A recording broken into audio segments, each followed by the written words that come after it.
Զրուցում ենք քաղտեխնոլոգ Արմեն Բադալյանի հետ։ Պարոն Բադալյան, մյուս տարի արդեն լինելու են ընտրությունները, դեռ պաշտոնական քարոզարշավը չի մեկնարկել, բայց ուժեր կան, որոնք պաշտոնապես հայտ են ներկայացրել ընտրություններին մասնակցելու եւ որոշակիորեն, այսպես ասած, իրենց արշավը սկսել են, այցելություններ, տարբեր մարզեր եւ այլն։ Կխնդրեմ նախ գնահատեք բոլոր այն ուժերին, որոնք հայտ են ներկայացրել 2026 թվականի ընտրություններին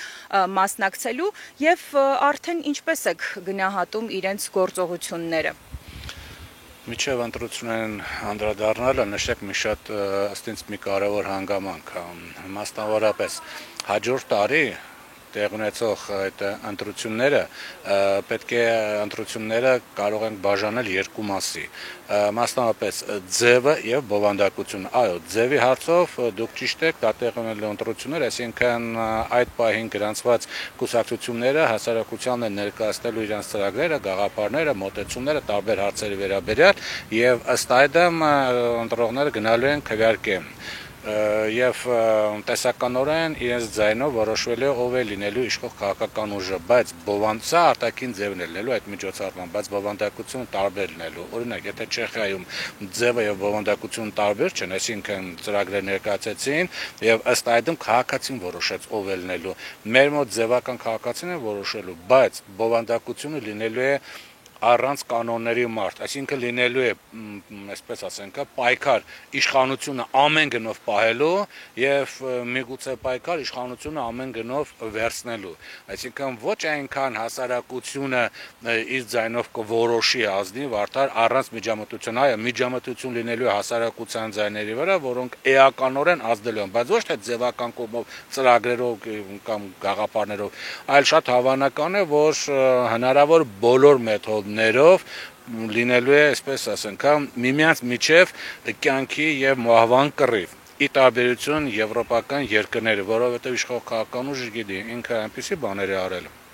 հասարակության նկատմամբ Արցախի հանձնում եւ այլն, որի համար առնվազն քրեական պատասխանատվության կենթարկեն շատ շատերը եւ բնականաբար այստեղ լինելու է մարդ առանց կանոնների։ Հիմա իշխող քաղաքական ուժը ես տեսնում ունի այդ վճռականությունը այդ մարդը միջևերց հարցնելու։ Ես իր վճռականություն տեսնում եմ, բայց ես չեմ տեսնում այս պայդրությամբ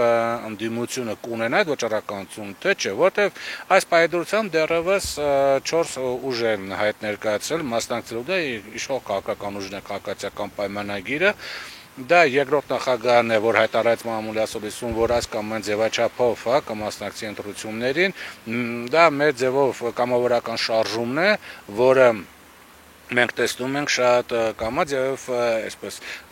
փուլ առ փուլ ռասկռուտկա է լինում, այսինքն դրա հայերեն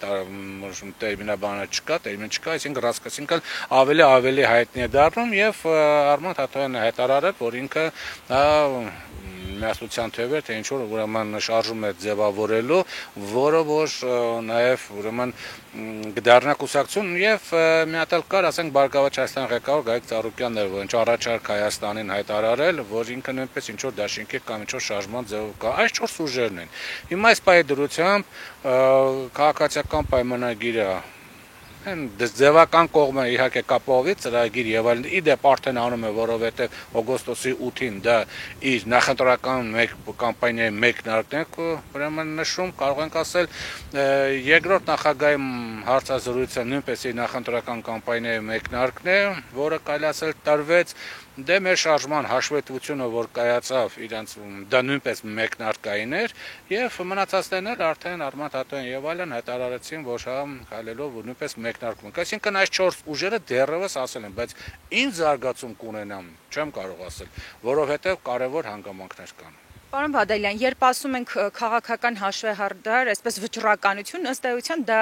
քաղաքացիական պայմանագրի մոտ դրսևորվում է կոնկրետ քաղաքական հաշվեհարդարներով, այսինքն ամբողջ ընտրական ընթացքը ուղեկցվելու է նման գործելավոճով իշխանությունների կողմից, որովհետև օրինակ Էջմիածնի քաղաքապետի ընտրությունների ընդդիմադիր թեկնածուներից մեկն էլ ասում էր արդեն ճնշումները սկսվել են, այսինքն մենք այդ բիրտ ուժը ամբողջ ընտրական ընթացքում տեսնելու ենք։ Դուք արդեն տեսնում եք, որովհետև մարդ, որ ընդհանրապես ասած մեր ձևով կլուծեն կարծը նկատի ուներ, միգուցե կարող է նկատի ուներ ու կգնան եկեղեցիներում կաղոթեն հանուն վարչապետի, բայց այսպես հոգու թողության, բայց անմիջապես կալանավորվեց եւ հասկանալի է, որ ուղղակի բեսպրեդելով կալանավորված է։ Եթե տեսնում ենք այս ուրեմն գործընթացը, եթե տեսնում ենք բազմաթիվ այլ գործընթացներ, ինչու պետք է ենթադրենք, որ ընտրությունների ժամանակ նույնը չի կիրառվի, սա մեկ եւ երկրորդ շատ տարածված մի սխալ կա, մասնավորապես թիմ ընտրությունները համատել ազգային ժողովի ընտրություններ պետք չի, շատերը ասում են, այ Գյումրիում ոնց եղավ, տարբեր ընդդիմադիր ուժեր առանձին գնացին եւ հաղթանակ ստացան, սխալ մեթոդաբանություն է, որովհետեւ Գյումրի ընտրություններում իշխանությունը կարող են պարտել, դրանց համար ճակատագրական չի,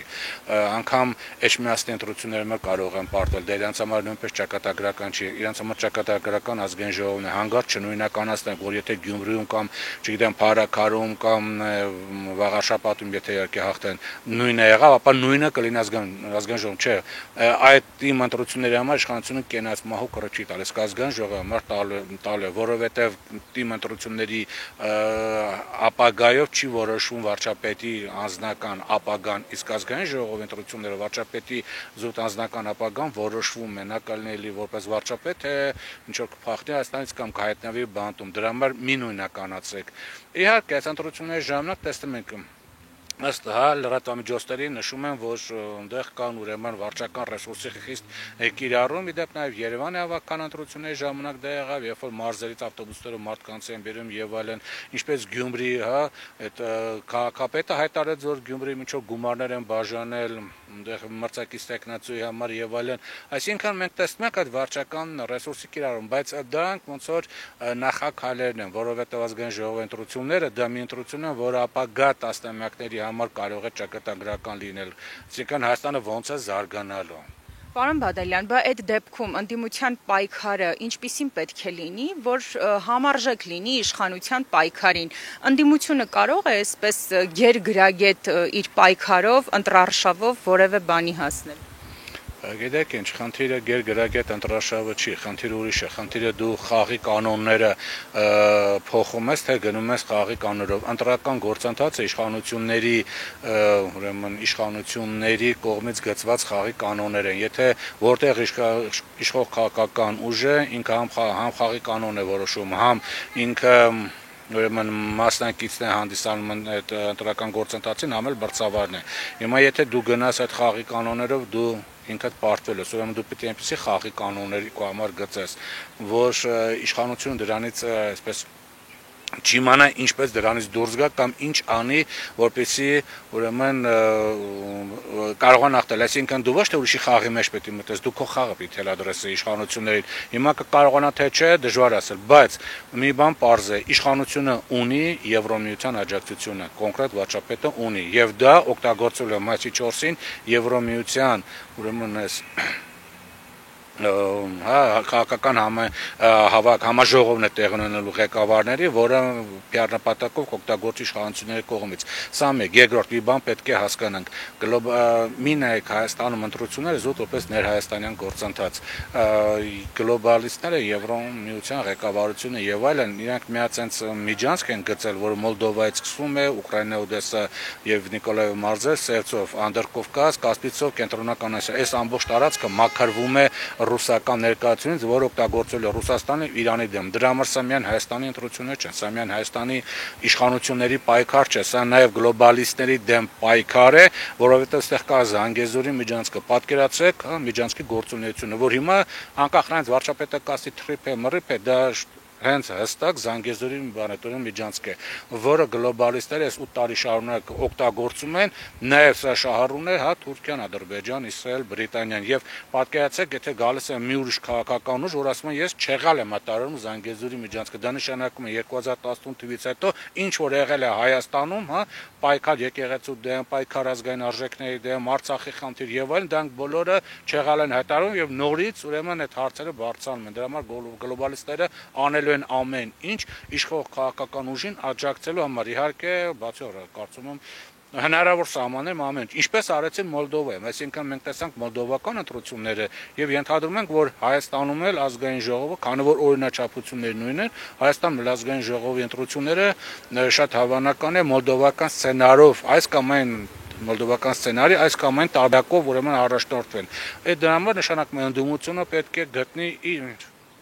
աշխարհակաղակական դաշնակիցներին, առանց որի ինքը չի կարող այստեղ հաղթանակ տանել։ Բոլոր այն խոսակցությունները, որ գիտեք ինչ, մի կողմ թողեք Ռուսաստան, Իրան եւ այլն, եւ մենք մեր ուժերով պետք է հաղթենք այս իշխանություններին, կարող ենք ասել, դուք ձեր ուժերով չեք կարող հաղթել այս իշխանություններին։ Սա մեկ։ Երկրորդ, բոլոր այն խոսակցությունները, որ ընտրություն, քվեարկությունից հետո, եթե կեղծվի մենք հեղափոխություն կանենք եւ այլն, խիստ կասկածելի է։ Հարևան երկրում Վրաստանում վերջի 4 տարվա ընթացքում ընդդիմությունը, որ ունի Եվրոմիության ամբողջական աջակցությունը, ֆինանսական, քաղաքական, տեղեկատվական, կազմակերպչական, դիվանագիտական եւ այլն, 5 անգամ փորձեց, 4-5 անգամ փորձեց տապալել ուրեմն իշխանություններին վրացական ազգանքին, բայց չհաջողվեց։ Եթե քո հարևան երկրում չի հաջողվում, որը ընդդիմությունը ունի, բա դու ոնց ես այստեղ կարողանալու ուրեմն հեղափոխություն անել կամ այնպես իրավիճակ ստեղծել եւ այլն։ Ուրեմն դու պետք է ունենաս քո աջակիցներ, իսկ այդ աջակիցները պետք է ամեն մեթոդի դիմեն, իհարկե սահմանադրության շրջանակներում եմ ասում, բայց ընտրողը ինչ ուզում է կարող է հասկանալ։ Բայց սահմանադրությունն էլ շուտով փոխվելու է, պարոն Բադալյան։ Չէ, որ չի փոխվում, մենք գնում ենք ընտրությունների այս սահմանադրությամբ։ Երբ որ կփոխվի, նոր կասենք, հələ որ չի փոխվելու, այս սահմանադրության շրջանակներում բնականաբար դուք կարող եք ունենալով դաշնակիցներ, իսկ դուք ունեք երկու պոտենցիալ դաշնակից՝ Իրան Իսլամական Հանրապետություն, որը խիստ անհրաժեշտ է այս իշխանության փոփոխությունը, որտեղ Զանգեզուրի միջանցքի համար կարմիր գիծ է, իսկ ազգային իշխանությունը այդ հարցը փակելու է իր համար դա շատ կարևոր է, եւ Ռուսաստանին դաշնակից ունեք, որը, այսպես ասենք, սիտուատիվնի դաշնակից կարող է հանդիսանալ, չի ասի թե այնպեսի ջերմ ինչպես Իրանը, բայց այնուամենայնիվ սիտուատիվ իրավիճակային դաշնակից կարող է հանդիսանալ, որտեղ այս իշխանությունները համար հասկանալի է իրենց համար, որ այս իշխանությունների հաղթանակի դեպքում Հայաստանից դուրս են բերվելու ռուսական ռազմական ներկայությունը, բազային եւ սահմանապատ ծառայությունները, ինչը արդեն սկսվել է։ Թող ոչ մեկ հույս չունենա, որ այս իշխանությունների մնալու դեպքում իրանք այստեղ ռազմական բազա կերկարացնեն, չի լինելու։ Այս տարածքը պետք է մաքրվի ամբողջ իմ թվաց մեծ տարածքը պետք է մաքրվի ռուսական ներկայությունից։ Իսկ դա համար գլոբալիստները կանեն ամեն ինչ։ Պարոն Բադալյան, եթե այսպես ամփոփելու լինենք, ընդդիմության ճիշտ աշխատանքի արդյունքով, այնուամենայնիվ հնարավոր է ընտրություններով իշխանություն փոխել եւ հասարակության մեջ մարդիկ էլ որևէ կերպ վստահ լինեն, որ այնուամենայնիվ ընտրություններին գնալ եւ մասնակցելը ճիշտ է։ Ուրեմն մի անգամ ասենք, որ մարդիկ մասովկայի դերակատարություն են ունենալու, բայց իհարկե շատ կարևոր է, որտեղ իրան կարող են գնալ քվեարկել։ Սա է հասարակության պոտենցիալը, ուրիշ բան չի կարող անել։ Իր պոտենցիալը պետք է օգտագործվի, գնան քվեարկեն, բայց ընդդիմության գրագետ աշխատանքի շնորհիվ կարելի է իշխանությունը փոխել եւ միջև ընտրությունները, եւ ընտրությունների օրը քվեարկությամբ։ Նայած թե այս ընդդիմությունը ինչ կցանկանա, ուրեմն կամ ինչպես կցանկանա առաջնորդել, բայց դրա համար պետք է մի քիչ ստեղծագործական կամ կրեատիվ մտածելակերպ ունենան։ Ճանապարհով, օրինակ իմպիչմենտի գործընթաց արդեն փորձել են սկսել։ Հա, թող իրանք մտածեն այդ ճանապարհները։ Ուղղակի պետք է մի քիչ կրեատիվ մտածելակերպ ունենան եւ իրենց խաղի կանոններով առաջնորդեն, ոչ թե դիմացինի խաղի կանոններով։ Ուշեցի, դիմացինի խաղի կանոններով դարձում չես ունենա։ Դա փողոցով իշխանություն փոխելն է, թե այնուամենայնիվ ազգային ժողովում այդ իմպիչմենտի գործընթացով հնարավոր կլինի ինչ-որ բանի հասնել։ Այսինքն այս ամեն ինչի համատեքստում պետք է փոխուրցեն կրեատիվ լինել, թե այլ գործընթացներ էլ կարող են անել, որը չեն անում։ Սահմանադրության մեջ ամեն ինչ հստակ գրված է, պետք է կարդալ եւ ոչ թե բան այդ տարածի կարդալ եւ տարածի հասկանալ, այ յուրաքանչյուր կարդացած միտքին, այդ մտքին մոտենալ կրեատիվ ստեղծագործական ձև ու ամեն ինչ կհաջողվի։